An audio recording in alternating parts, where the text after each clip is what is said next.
Hello, Sally Ann here, PT Skills, and this bite-sized video is for the respiratory system, and we're going to look at gaseous exchange. So notebooks and pens at the ready. So I'm going to start on some slides, and then I'm going to share back to the flip chart for some more of my creative designs. Okay, gaseous exchange. So let's look at what happens to the oxygen that we breathe in. So we breathe in oxygen, it binds to hemoglobin, which is what carries oxygen around the body, which forms oxyhemoglobin. So it's oxygen attached to the hemoglobin.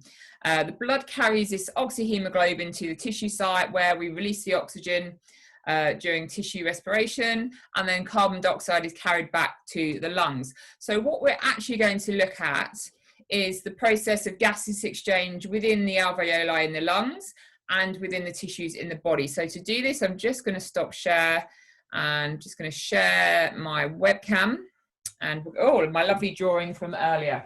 So we're going to come back to the flip chart, my lovely stick man. Okay. So we're going to breathe in. So we breathe in our oxygenated blood. We're taking the blood into the lungs.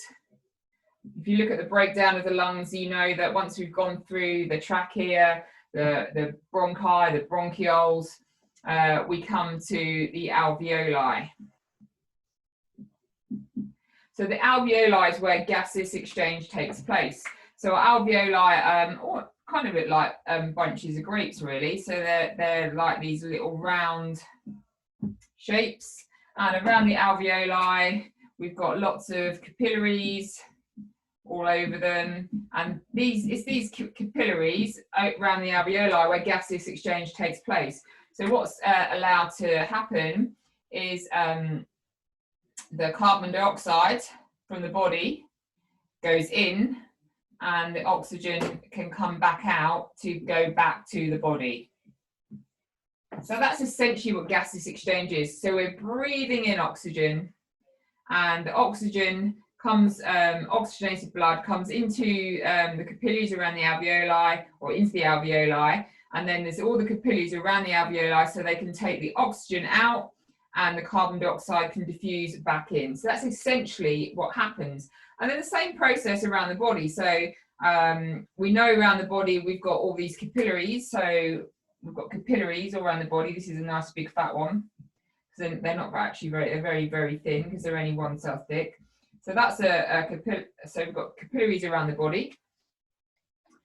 And what's going to happen in these capillaries, the oxygen, once we breathe in, oxygen is going to go out to the tissues, and the carbon dioxide back in, where it's going to go back to the lungs. So that's essentially diffusion or gaseous exchange. It's where we're swapping through the capillaries, because they're 1 cell thick, oxygen and carbon dioxide, so that we can take oxygen to the body for the muscle functions, for energy, and where we can take carbon dioxide back out to the lungs. So this is all going to happen. So we breathe in, oxygen blood comes into those alveoli, which are surrounded by capillaries, where the capillaries can take the oxygen out, and the carbon dioxide in the capillaries can go back in so we can breathe it out. And the same thing happens with that diffusion around the body, is the tissues are going to bring in the carbon dioxide, are going to come in through the capillaries, and the oxygen is going to come back out into the tissues of the body so we can use it up. So be prepared for a little quiz that you're going to have for this as I come back to FaceTime and share my screen again. Okay, so I want you to using a flow diagram, describe the following.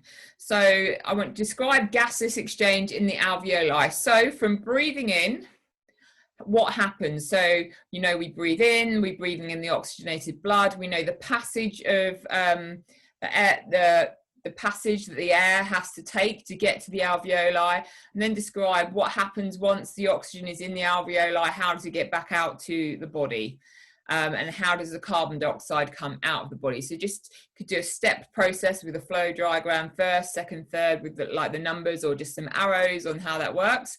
And the same thing with diffusion in the body. So Then do another flow diagram. So from once it's happened, the process has happened within the alveoli, what happens within the body? So we're going from the alveoli, once they've taken out the oxygenated blood, what happens? Where does it go? It's going to attach to the hemoglobin, isn't it? It's going to go around to the body. Then how does diffusion happen? And then taking that process back up to the lungs again. Okay, so 2 flow diagrams, one for gaseous exchange in the alveoli, one within the body. Would love to see those little pictures as well, and any questions, please ask. And that is it for this one. Again, we'd love to see your diagrams down below, and we'll see you soon.